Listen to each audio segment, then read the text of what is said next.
Hello guys, welcome back to tasty bite Bindu vlogs. ಇವತ್ತು ನಾವು ಮೊಳಕೆ ಕಟ್ಟಿದ ಹುರುಳಿಕಾಳಿಂದ ಮಾಡೋ ಪಲ್ಯ, ಕೆಂಪು ಖಾರ ಮತ್ತು ಮೊಳಕೆ ಕಾಳು ಕಟ್ಟಿನ ಸಾಂಬಾರು ಮಾಡೋದು ಹೇಗೆ ಅಂತ ತಿಳ್ಕೊಳ್ಳೋಣ. ಇದು ಒಂದು ಸರಿ ಟ್ರೈ ಮಾಡಿ ನೋಡಿ, ತುಂಬ ಚೆನ್ನಾಗಿರುತ್ತೆ. ಕಾಳು ಬೇಯಿಸಿದ ನೀರಿಗೆ ಒಣಮೆಣಸಿನಕಾಯಿನ ಫ್ರೈ ಮಾಡಿ ಅದರಿಂದ ಕೆಂಪು ಖಾರ ಮಾಡಿಕೊಂಡು ಬೇಯಿಸಿರೋ ಕಾಳಿನ ನೀರಿಗೆ ಮಿಕ್ಸ್ ಮಾಡಿಕೊಂಡು ಮುದ್ದೆ ಮತ್ತು ಅನ್ನದ ಜೊತೆ ತಿಂದರೆ ಒಳ್ಳೆ ಕಾಂಬಿನೇಷನ್ ಆಗಿರುತ್ತೆ.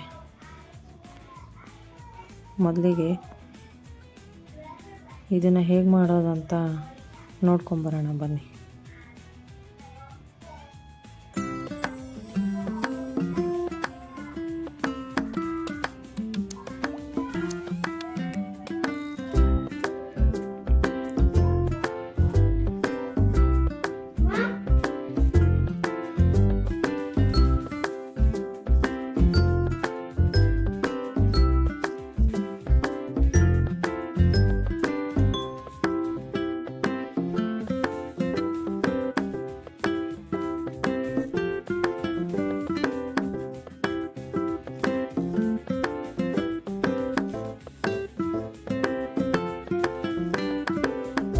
ನಾನು ಇಲ್ಲಿ ಮೊಳಕೆ ಕಟ್ಟಿದಂತಹ ಹುರುಳಿಕಾಳನ್ನ ತೊಗೊಂಡಿದ್ದೀನಿ. ನೀವು ಬೇಕಾದ್ರೆ ಮಿಕ್ಸ್ಡ್ ಕಾಳು ತಗೋಬೋದು. ಅದನ್ನು ಒಂದು ಕುಕ್ಕರಲ್ಲಿ ಹಾಕಿ 2 ಟೊಮೆಟೊ ಮತ್ತು ರುಚಿಗೆ ತಕ್ಕಷ್ಟು ಉಪ್ಪು ಹಾಕಿ 2 ರಿಂದ 3 ವಿಷಲ್ ತೆಕ್ಕೋತಾ ಇದ್ದೀನಿ. ನಂತರ ಇಲ್ಲಿ ಪಲ್ಯ ಮಾಡೋಕ್ಕೆ ಸಾಸಿವೆ, ಕರಿಬೇವು, ಖಾರಕ್ಕೆ ತಕ್ಕಂಗೆ ಹಸಿಮೆಣಸಿನ್ಕಾಯಿ, 2 ಈರುಳ್ಳಿ, ಸ್ವಲ್ಪ ಕಾಯಿ ತುರಿ, ಸ್ವಲ್ಪ ಕೊತ್ತಂಬರಿ ಸೊಪ್ಪು ರೆಡಿ ಮಾಡಿಟ್ಕೊಂಡಿದ್ದೀನಿ. ನಂತರ ಒಣಮೆಣ್ಸಿನ್ಕಾಯಿ ಖಾರಕ್ಕೆ ಚಟ್ನಿಗೆ ಒಣಮೆಣ್ಸಿನ್ಕಾಯಿ ಒಂದು 10-15, ನೀವು ಬೇಕಾದ್ರೆ ಬ್ಯಾಡಗೆ ಮೆಣಸಿನ್ಕಾಯಿ ಹಾಕ್ಕೋಬೋದು, ಕಲರ್ ಚೆನ್ನಾಗಿ ಬರುತ್ತೆ. ನನ್ನ ಹತ್ರ ಇರಲಿಲ್ಲ, ಅದಕ್ಕೆ ಹಾಕ್ಕೊಂಡಿಲ್ಲ. ಸ್ವಲ್ಪ ಹುಣಸೆಹಣ್ಣು ನೆನೆಸಿಟ್ಕೊಂಡಿದ್ದೀನಿ, 1 ಗೆಡ್ಡೆ ಬೆಳ್ಳುಳ್ಳಿ, ಸ್ವಲ್ಪ ಖಾರ ಮೆಣಸು, ಕಾಳು ಮೆಣಸು, ಜೀರಿಗೆ ಸ್ವಲ್ಪ, ಕೊತ್ತಂಬರಿ ಸ್ವಲ್ಪ, ಒಂದು ಚೂರು ಕಾಯಿ ತುರಿ ಟೇಸ್ಟ್ಗೆ ಹಾಕಿದ್ರೆ ಚೆನ್ನಾಗಿರುತ್ತೆ. ನಂತರ ಒಂದು ಫ್ರೈಯಿಂಗ್ ಪ್ಯಾನ್ ಇಟ್ಕೊಂಡಿದ್ದೀನಿ.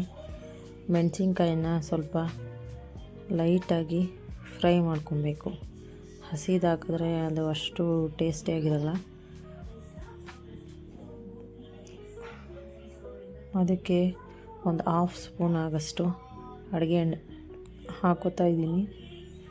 ಅದನ್ನು ಮೀಡಿಯಮ್ ಫ್ಲೇಮಲ್ಲಿ ಅದು ಸ್ವಲ್ಪ ಘಮ ಬರೋವರೆಗೂ ಫ್ರೈ ಮಾಡ್ಕೋಬೇಕು. ಹಾಗೆ ಸ್ಟವ್ ಆಫ್ ಮಾಡಿ ಅದೇ ಬಿಸಿಗೆ ಒಂದು ಸ್ವಲ್ಪ ಜೀರಿಗೆ ಮೆಣಸು ನಾವೇನು ತೆಗೆದಿಟ್ಕೊಂಡಿದ್ವಿ ಸುಮ್ಮನೆ ಹಾಗೆ ಹಾಕಿ ಅದನ್ನು ಅದ್ರ ಜೊತೆ ಮಿಕ್ಸ್ ಮಾಡ್ಕೋಬೇಕು. ತುಂಬ ಫ್ರೈ ಮಾಡಬಾರ್ದು, ಜಸ್ಟ್ ಆ ಬಿಸಿಗೆ ಬಿಸಿ ಆದರೆ ಸಾಕು. ನಂತರ ಒಂದು ಮಿಕ್ಸಿ ಜಾರ್ಗೆ ಹುರಿದಿಟ್ಕೊಂಡಿರೋ ಮೆಣಸಿನ್ಕಾಯಿ, ಜೀರಿಗೆ ಮೆಣಸು, ಬಿಡಿಸಿಟ್ಕೊಂಡಿರೋ ಬೆಳ್ಳುಳ್ಳಿ, ಸ್ವಲ್ಪ ಕಾಯಿ ತುರಿ ತೆಗೆದಿಟ್ಕೊಂಡಿದ್ವಲ್ಲ ಅದು, ಮತ್ತು ಹುಣಸೆಹಣ್ಣು ಹುಳಿ, ಕೊತ್ತಂಬರಿ ಸೊಪ್ಪು, ರುಚಿಗೆ ತಕ್ಕಷ್ಟು ಉಪ್ಪು ಹಾಕಿ ಇದನ್ನು ಮಿಕ್ಸಿಯಲ್ಲಿ ರುಬ್ಕೋಬೇಕು. ನೋಡಿ ಎಷ್ಟು ಚೆನ್ನಾಗಿ ಬಂದಿದೆ ಕೆಂಪು ಖಾರ. ಬ್ಯಾಡಗೆ ಮೆಣಸಿನ್ಕಾಯಿ ಹಾಕಿದ್ರೆ ಇನ್ನೂ ಕಲರ್ ಬರುತ್ತೆ.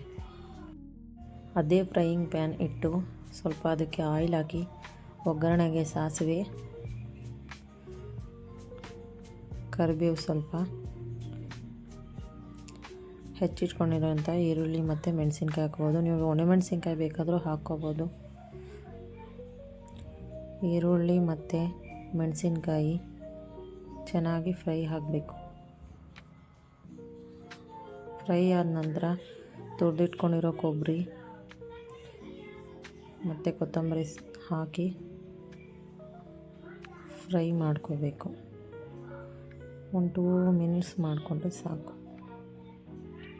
ನಂತರ ನಾವು ಏನು ಬೇಯಿಸಿಟ್ಕೊಂಡು ಕಾಳು ಹಾಕಿ ಸ್ವಲ್ಪ ಉಪ್ಪು ಹಾಕಿ ಚೆನ್ನಾಗಿ ಮಿಕ್ಸ್ ಮಾಡ್ಕೊಳ್ಳಿ.